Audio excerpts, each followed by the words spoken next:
नमस्कार दोस्तों, मैं हूं विजय विद्रोही। आप देख रहे हैं अनकट।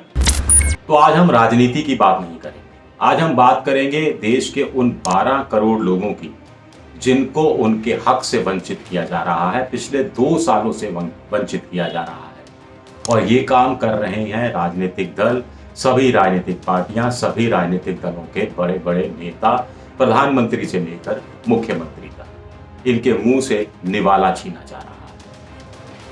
बड़ी बात है कि ये जो 12 करोड़ लोग हैं, ये विरोध भी दर्ज नहीं करा पा रहे। हम जैसे कुछ लोग उनके पक्ष में आवाज उठाते हैं तो हमारी आवाज न कारखाने में तूती साबित हो रही है। प्रधानमंत्री से लेकर मुख्यमंत्रियों तक को शायद परवाह नहीं है, क्योंकि ये लोग वोटर नहीं है। साथ ही साथ ये लोग जानते हैं, ये लोग से मतलब नेता और सियासी दल जानते हैं कि जब ये 12 करोड़ लोग वोटर बनेंगे तब तक ये भूल चुके होंगे कि उनके साथ 2 साल से क्या अन्याय हुआ। तो हम बात कर रहे हैं 12 करोड़ 60 लाख बच्चों की, जो देश के 12 लाख स्कूलों में पढ़ते हैं और जिनको मिड डे मील के तहत दोपहर का भोजन दिया जाता है। अब आप कहेंगे कि अन्याय कैसे हो रहा है और 2 साल से कैसे हो रहा है? तो 3 तरीके से अन्याय हो रहा है। एक, पिछले 2 साल में इन पर जो प्रति बच्चा प्रतिदिन खर्चा होता है, जो भारत सरकार और राज्य सरकारें 60 और 40 के रेशियो में खर्च करती है, उसमें बढ़ोतरी नहीं हुई। जबकि पिछले 2 साल में खाने के भाव, गेहूं, चावल, सब्जी, तेल, कुकिंग गैस, सिलेंडर, सबके भाव 20 से 25 से 30 से 35%, कुछ जगह 50%, कुछ जगह और भी ज्यादा बढ़ चुके हैं। इसका विश्लेषण करेंगे। दूसरा, आज की तारीख में जब मैं आपसे बात कर रहा हूं तो इसी मई के महीने में एक आंकलन हमने देखा सरकार की साइट पर जाकर कि 12 करोड़ बच्चों में से बहुत कम बच्चों को, करीब 15%, 20%, 25% बच्चों को ही मिड डे मील मिल रहा है। बाकी लोग इससे भी महरूम हैं। तीसरा, जो 1.5 साल, पौने 2 साल, कहीं 18 महीने, कहीं 14-15 महीने जो बच्चे स्कूल नहीं आए, स्कूल बंद रहे, तो ऐसे में इनके हिस्से का जो मिड डे मील का गेहूं था, चावल था और फिर दूसरी दालें थी, चलो हम सब्जी को छोड़ देते हैं, तेल को छोड़ देते हैं, ये इनको नहीं मिला। स्कूल बंद थे तो जाहिरा तौर पर मिड डे मील नहीं बनता था, तो बच्चे भी नहीं आते थे। लेकिन ये NFSA, national food security act का हिस्सा है, कानून का हिस्सा है। तो कानून के तहत जो आपको अधिकार मिले हैं, उसको कौन, राज्य सरकार और केंद्र सरकार उसको छोड़ सकती है या उसमें लापरवाही बरत सकती है? तो ये एक एक बच्चे के खाते का कितना गेहूं, कितना अनाज, कितना दालें सरकारें खा गई, ये भी आंकलन आपको बताऊंगा। तो शुरुआत करते हैं महंगाई से। आज की तारीख में पिछले 2 सालों से बच्चों पर, 1 से 5वीं तक के जो बच्चे हैं, उन पर प्रति बच्चा प्रतिदिन 4.97 रुपए, 4.97 खर्च करती है केंद्र और राज्य की सरकारें मिलकर। और 5वीं से 8वीं तक के बच्चे पर मिड डे मील के तहत प्रतिदिन प्रति बच्चा खर्च होता है 7.45 रुपए। आपको जानकर हैरानी होगी कि मई 2020 में, यानी आज से ठीक 2 साल पहले, इनके दाम बढ़ाए गए थे और उसके बाद सा ये जो खर्चा है बढ़ा नहीं। तब 4.48 रुपए से बढ़ाकर 4.97 रुपए प्राइमरी स्कूल के लिए और 6.71 रुपए से बढ़ाकर 7.45 रुपए किए गए। अब गैस का सिलेंडर 1000 रुपया हो गया है।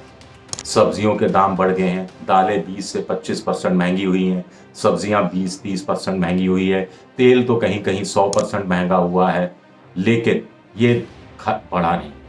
तो इसका नुकसान ये हो रहा है कि बहुत सारे स्कूलों में कड़ी, पतली कड़ी बना दी जाती है, कहीं झोल ज़्यादा रख दिया जाता है, कहीं दाल बहुत मामूली है, पानी बहुत ज़्यादा है। कहीं पर देखा गया है कि गांव में जो स्कूल है वहाँ पर जो मास्टर है वो बेचारे आसपास के खेतों में चले जाते हैं, वहाँ से सब्जी कुछ तोड़ लाते हैं। कुछ जगह आलू की तरी बना दी जाती है कि आलू बल्क में खरीद लिया, एक साथ आलू प्याज में तरी पानी मिला दिया और बच्चों को जैसे तैसे खिला दिया। तो ये नौबत आ रही है। इससे कुपोषण कैसे दूर होगा? जिस मकसद से मिड डे मील स्कीम शुरू किया गया था कि कुपोषण दूर हो, आज की तारीख में भी हिंदुस्तान में 30-35% जो 5 साल से कम के हैं वो स्टन का शिकार है, वेस्ट उनकी कमज़ोर है और मानसिक रूप से उनके थोड़े कमज़ोर होने की आशंका बनी रहती है।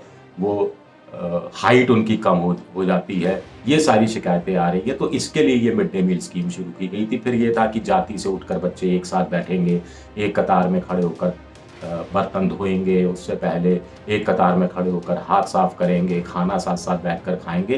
तो इससे एक सामूहिकता का भाव आएगा और जाति का जो बंधन है वो टूटेगा। अब जानकारों का कहना है कि 2 साल में जो रेट रिवाइज नहीं हुए हैं, कम से कम रेट ये होने चाहिए कि 4 रुपये 97 पैसे जो 1 से 5वीं क्लास के बच्चे पर खर्चा होता है, उसको बढ़ाकर पौने 7 रुपये 6 रुपये 71 पैसे तो कम से कम किया जाना चाहिए। और 7 रुपये 45 पैसे जो खर्च होते हैं 5वीं से 8वीं के बच्चे को, उसको 10 रुपये 10 पैसा किया जाना चाहिए। जो इन्होंने आकलन लगाया है जानकारों ने, कंज्यूमर प्राइस इंडेक्स 2 साल में किस चीज़ की कीमत कितनी बढ़ी है, उसका एक रेशियो सामने लाने की कोशिश की है। तो ये काम सरकार कब करेगी, कौन सी सरकार इसके लिए पहल कर रही है, कौन सी सरकार है जिसने केंद्र सरकार को लिखा है, और क्या केंद्र सरकार के दिमाग में भी ये बात आई है या नहीं आई है, उनके अधिकारियों ने ये बात उनको बताई है पीएमओ को या नहीं बताई है। मेरे ख्याल से अगर अनकट कुछ लोग देख रहे होंगे तो ये बात उनको ऊपर तक पहुंचानी चाहिए। ये बेहद ज़रूरी हो गया है रेट को रिवाइज करना। इससे पहले भी ऐसा नहीं है कि रेट रिवाइज नहीं होते रहे, जब सामान्य दिनों में भी रेट रिवाइज होते रहे। जब असामान्य दिन चल रहे हैं, कोरोना की मार भी ये बच्चे झेल रहे हैं। बहुत सारे बच्चे जो हैं प्राइवेट स्कूल छोड़कर सरकारी स्कूल में इसलिए आगे पढ़ने के लिए क्योंकि उनके माँ बाप के पास फीस देने का पैसा नहीं था। स्कूलों में एनरोलमेंट भी मिड डे मील के कारण बढ़ा है। बहुत सारे माँ बाप अपने बच्चों को सिर्फ इसलिए स्कूल भेज देते हैं, चलो एक वक्त का खाना तो मिल ही जाएगा। अब एक वक्त का खाना भी नहीं मिल रहा या आधा अधूरा खाना मिल रहा है तो कहानी और ज़्यादा त्रासदीपूर्ण हो जाती है। आखिर 12 करोड़ 60 लाख बच्चों का सवाल है। 12 लाख स्कूलों में ये बच्चे पढ़ते हैं। करीब 10,000 करोड़ के आसपास भारत सरकार का खर्चा होता है। 6,000 करोड़ 7,000 करोड़ भारत सरकार खर्च करती है, फिर 40% राज्य सरकारें खर्च करती हैं।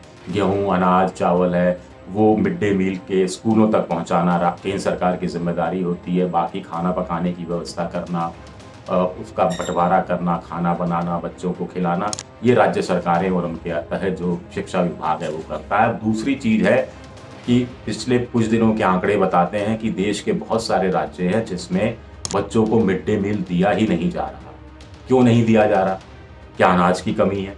क्या सब्जी महंगी हो गई है? क्या दालें महंगी हो गई हैं? क्या वो अफोर्ड नहीं कर सकते इतने खर्चे पर, तो इसलिए मिड डे मील दिया ही नहीं जा रहा? क्या ये स्थिति है? आंकड़े बता रहे हैं कि 12 करोड़ में से करीब करीब 10 करोड़ बच्चों को मिड डे मील ही नहीं मिल रहा। कुछ जगह तो राज्यों के अंदर कहीं भी नहीं मिड डे मील मिल रहा। कुछ राज्यों के नाम आए हैं, अगर आप वेबसाइट पर जाके देखिए, अपडेट हो जाती है वेबसाइट रोज की, आज कितने स्कूलों में कितने बच्चों को मिड डे मील मिला। तो ये एक खतरनाक चीज़ है। इसके साथ एक तीसरा पहलू ये है जो मैंने पहले भी एक बार अपनी स्टोरी में उठाया था, वो ये है कि अब देखिए जो 1ली से 5वीं क्लास का बच्चा है उस पर सरकार जो 4 रुपये 97 पैसे प्रति व्यक्ति प्रति बच्चा खर्च करती है, उसमें सरकार कहती है कि हम 100 ग्राम गेहूँ अनाज देते हैं। गेहूँ हो चाहे मोटा अनाज हो चाहे चावल हो, 100 ग्राम अनाज देते हैं और 70 ग्राम हम और 20 ग्राम हम दाल देते हैं। 20 ग्राम दाल देते हैं, बाकी कुछ 40 ग्राम के आसपास सब्जी है और फिर 10 ग्राम के आसपास तेल है। इसी तरह 5वीं से 8वीं का बच्चा है उसको 150 ग्राम अनाज मिलता है, उसके हिस्से में आता है 30 ग्राम दाल आती है और इसके अलावा 75 ग्राम सब्जी आती है। अब जब मिड डे मील बंद था, यानी स्कूल बंद थे कोरोना काल में, तो एक बच्चे को जो प्राइमरी का था 100 ग्राम प्रतिदिन के हिसाब से एक महीने के 3,000 ग्राम होते हैं। 3,000 ग्राम यानी 3 किलो होता है। तो वो 3 किलो गेहूं उसके लिए बड़ा भारी लगता है। 5 किलो मुफ्त अनाज प्रति व्यक्ति प्रति माह भारत सरकार दे रही है और उसकी वाहवाही लूटी जा रही है, उस पर चुनाव जीता जा रहा है। तो 3 किलो प्राइमरी स्कूल के बच्चे का और जो 150 ग्राम प्रतिदिन जो 5वीं से 8वीं के बच्चे को अनाज मिलता है, उसके हिसाब से 4.5 किलो महीने का हो गया और करीब 15 महीने तो कम से कम स्कूल बंद रहे।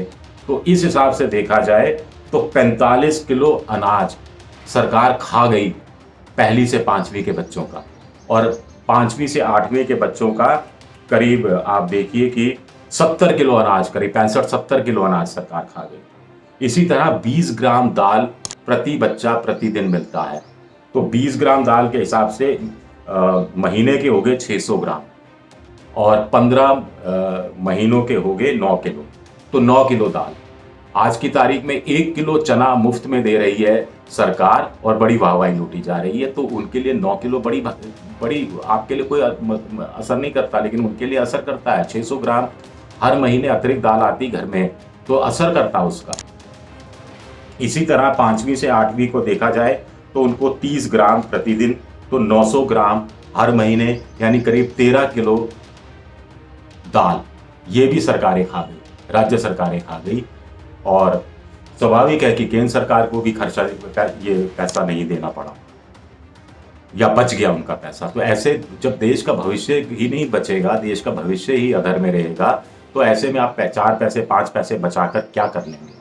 क्या सिर्फ इसलिए इनकी आवाज़ नहीं सुनी जा रही कि ये लोग वोट नहीं देते? क्या इसलिए आवाज़ नहीं सुनी जा रही कि इनके वोट से सरकारों को, क्योंकि ये वोट नहीं देते तो इनके बोलने ना बोलने से या कुछ भी अगर ये विरोध करे तो इस पर सरकारों की सेहत पर कोई फर्क नहीं पड़ता? क्या ये वजह है? सबसे बड़ी बात है कि किसी भी राज्य सरकार ने ये मुद्दा नहीं उठाया है, चाहे कांग्रेस की सरकारें हो, चाहे ममता की बनर्जी हो, चाहे स्टालिन हो, चाहे जगन मोहन रेड्डी हो, चाहे नवीन पटनायक तो बड़ी चिंता करते हैं अपनी राज्य की, उड़ीसा की जनता की, उन्होंने भी नहीं उठाया।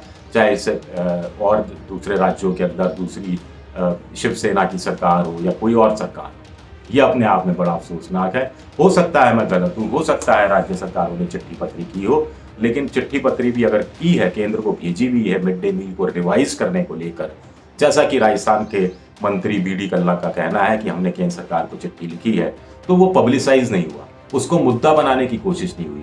किसी टीवी चैनल पर इस पर आपने बहस होती देखी क्या? किसी डिजिटल चैनल पर भी इस पर आपने बहस होती देखी क्या? किसी अखबार में भी आपने इस पर गौर से पढ़ा क्या? या लंबा चौड़ा इस पर कुछ लेख लिखा गया जो जानकार लोगों ने इस मुद्दे को उठाने की कोशिश की? नहीं। बच्चों की चिंता नहीं करेंगे, देश के भविष्य की चिंता नहीं करेंगे, जिसे आप देश का भविष्य कहते हैं, तो फिर आपके खुद के भविष्य का क्या होगा? शुक्रिया आपका, बहुत बहुत शुक्रिया।